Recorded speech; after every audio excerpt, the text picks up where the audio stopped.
PMP association of Telangana వారు ఇవాళ 2025 డైరీని ఆవిష్కరించినందుకు వారిని అభినందిస్తున్నా. చాలా చక్కటి డైరీ తీసుకొస్తారు నిజామాబాద్ జిల్లా శాఖ వారు.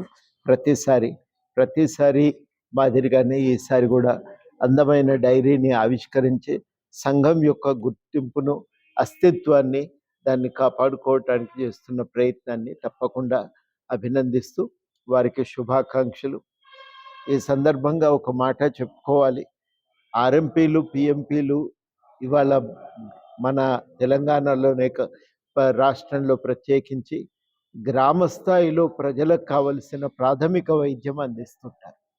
ఆర్ఎంపీలు, పిఎంపీలు లేకపోతే ఆ ప్రాథమికమైన వైద్యం ప్రజలకు అందటం వీలు పడదు, సాధ్యం కానే కాదు.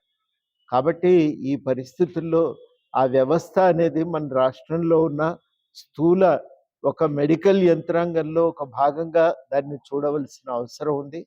దాన్ని సంపూర్ణంగా నిర్మూలించే ప్రయత్నం చేయటం వల్ల వచ్చే ప్రయోజనం కూడా లేదు.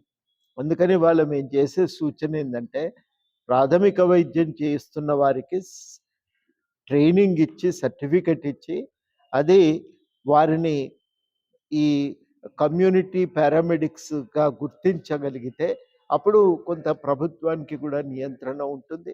ఆ రకంగా చేయటం ద్వారా మంచి వైద్యం కింది దాకా ప్రజలందరికీ అందుబాటులోకి రావటానికి వీలు పడుతుంది.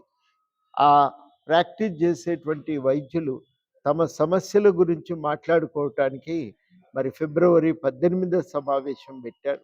ఆ సమావేశం అందరూ కూడా ఐక్యంగా హాజరై ఆ సమావేశాన్ని, ఇందిరా పార్క్ వద్ద జరపబోతున్న సమావేశాన్ని విజయవంతం చేయాలని ఈ సందర్భంగా నేను అభ్యర్థిస్తున్నాను.